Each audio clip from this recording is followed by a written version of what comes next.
Hey, you guys, today we're going to be talking about three things that can get in the way of your students doing their homework in between your tutoring sessions. Now, it's not homework for your tutoring sessions, it's homework for school. We're going to be talking about that because that was a question that was brought up in our ultimate support group for online tutors.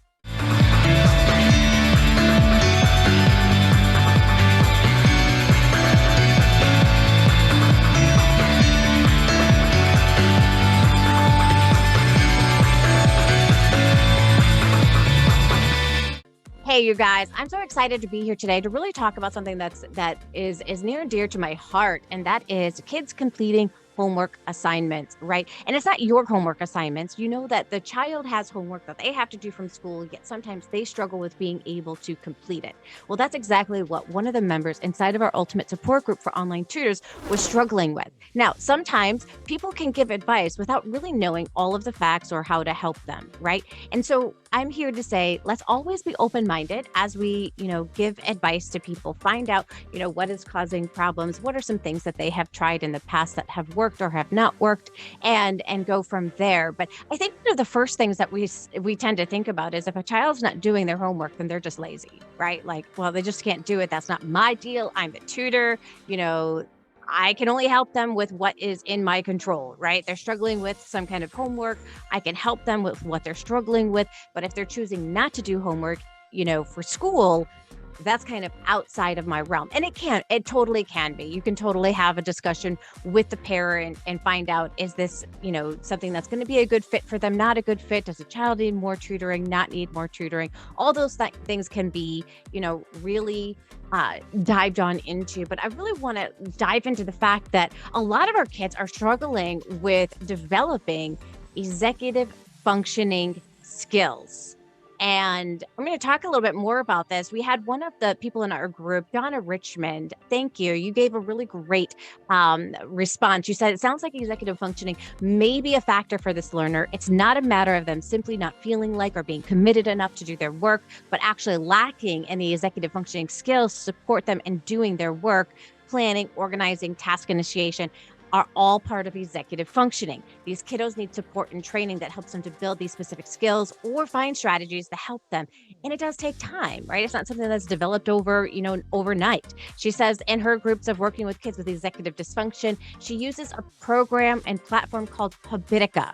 It basically gamifies life. I love this idea of using something like that. She says all the tasks they complete gives them points, and we do the quest together. It is not the solution, but it helps to provide a hook, something to bring them back in and trying again. You got to tread carefully, she says, with kids like these. They're used to hearing things like, you could be really great if only you try, right? It's not really a matter of trying, she says. It's how their brain functions, and it's simply something for them to work on and grow on into. So today I'm going to be talking about those three areas that are getting in the way of a child being able to complete their homework. Number one is working memory. Number two is cognitive flexibility. And the third one is inhibitory control. So we're going to be talking about all three of those and find out, how do they affect a child being able to complete the activities they are meant to complete. All right, so the first one, working memory. Do you remember Dory in Finding Nemo? Oh, she was such a sweet, lovable character. They even made her own movie because she was so great, right? She struggled with remembering everything. But for some reason, the one thing that she could remember was to just keep swimming. You may be singing it inside of your head right now. Just keep swimming, just keep swimming.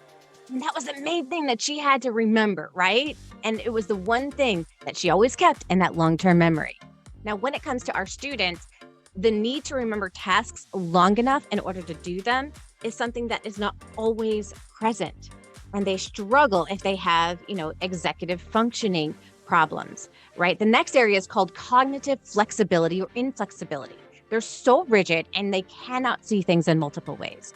So if you have cognitive flexibility, you go with the flow and, things don't easily bother you. But if you have cognitive inflexibility, you are unable to see things from different viewpoints.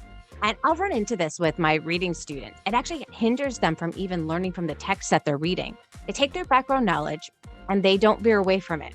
If there's new information that's presented, they just see all of that information as wrong. And they really have this inability then to learn from it because of their cognitive flexibility. I had another student, I was recommending, that she could read more, right, in between sessions, because we knew that that was something that she needed to do and build on in, but she just kept saying, I have no time to be able to do it. We took a look at our schedule. We found some times in the morning that could work or some in the evening. However, she was unwilling to wake up 30 minutes earlier or not watch TV in the evening. Like, those were two non-negotiables that she wasn't willing to play with. She was really, at this point in time, she was cognitively inflexible, right? And it can seem like stubbornness at times, but this is a real issue, you guys, for kids.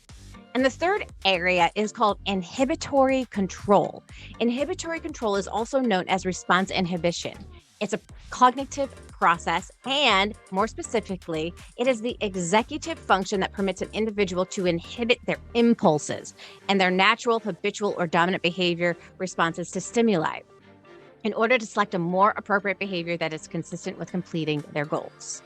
And kids with executive function problems, they struggle with controlling those impulses, and we have different expectations as kids become older, but some may seem more immature because they are struggling with their inhibitory control. And you often see this with kids with ADHD and autism, but it really can happen in any kid that has the executive function issues. So it might look like pencil tapping, or might look like them like being all wiggly inside of their chair, right? They're not unable to control that for themselves. So executive function is constantly being developed, even in older students, where we expect that they've developed these skills. And a simple thing that you need to do, it does come down to planning. Walk them through that entire planning process. What does it look like? All at the same time, giving them choices along the way.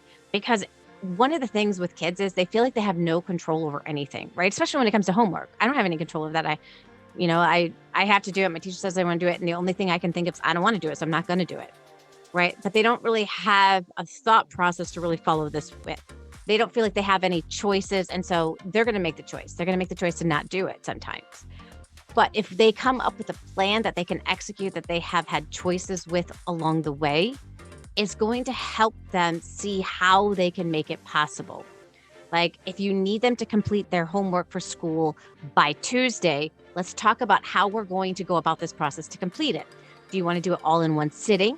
Do you want to do it over a couple of days? Have them create a schedule. Do you work better right after school or before you go to bed? What day can you work on this? Thursday after school works for you? Great. Help the child create a calendar. It can be on Google Calendar, or you can create a Google Classroom where you help them with organizing their schedule. And you create a calendar of assignments inside of there for them. And then you can share what needs to be done each day to complete that assignment.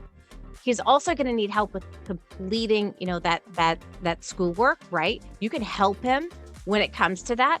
Giving choices and holding them accountable is going to be so helpful. So help the student create to-do lists, get in the habit of using it every time they sit down to do homework. Discuss those impulses that might get in the way of completing the task. Ask the student, what happens when you start thinking about homework that you don't want to get done? Is TV coming up for you? Do you want to play video games?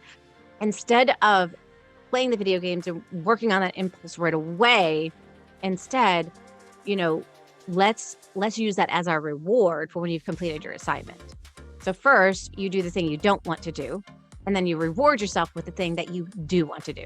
And this really helps to set kids up for success. And the more guidance that you give them, the better they're going to be at being able to complete this and do this.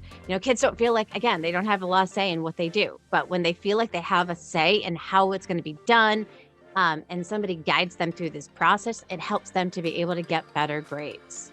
If they've got short-term memory issues, writing it down step by step can help them with, okay, here's what I need to do first, here's what I need to do second. They don't have to keep it in their memory in order to complete it. Helping, you can help them be more cognitively flexible with, taking a look at their schedule and saying, okay, where does this fit? Where does it specifically fit in your day? You can come up with a plan for when more fun things get in the way of us not feeling like we want to do it. We need to put it in proper perspective and then lead them to feeling proud of their accomplishment. So I started taking a look at Habitica, and I'm going to share it with you. This is a free tool that you can utilize. This is a free tool. It looks fantastic. And what you do is You can create your avatar, and then you decide, what is it that you want to work on specifically. And you can organize this as well with each of your students. And here it says, here we are. I filled in some tasks based on your interest, so you can get started right away. Click a task or edit to find a new one. So they can actually buy things when they get reward. Um, and that's kind of cool too. They have that all set on up inside of here. So add a habit. Do you want to be able to study and not procrastinate? Great. That's something that is a habit that you're going to work on. Finish homework. Now, we can actually put inside of here what are those things that they need to do, and then how do they need to do them, right? What are the steps that they need to do? So you can actually be working on those specific steps that they want, that they need to do. And you can work this out with them so that they can go on in and they can then now use this as their to-do list, right? Here are the things that are active. All right, you can either complete this to do, edit it, or remove it. So you have 3 choices here, right? I can edit it. I can change it to a new checklist item, right? And then I have to determine for myself, what do I feel this is? Is this super duper easy? Is it easy? Is it medium? Is it hard? Right? And we can be filling this in for them, and then they can be logging on in when they need to sit down and do their assignment. Love this. So thank you for suggesting this fantastic tool. I really do think that this can be helpful for those students that are struggling, Donna. This was really, really helpful. And thank you for sharing that advice. If you like videos like this, hit that subscribe, hit that like, and we'd love to be able to share more answers to your questions. So keep asking questions. If you haven't joined the Ultimate Support Group for Online Tutors, definitely come on in and join us inside of that group. We have lots of people asking questions all of the time. Remember, even if somebody's not giving you a response or they're not understanding your question, that's okay. People really are trying to be helpful. Remember, we want to be, helpful, not judgmental. It's definitely not a judgmental place for us because it's called the Ultimate Support Group for Online Tutors. We really are here to support you guys. And you just have to remember that, not everybody's going to understand what your question is, but we can definitely help guide you through the process of making you just the most incredible tutor out there in the world, because you know what? You're doing great work. So you guys keep doing the great work that you're doing, and I'll see you next time. Bye, everyone.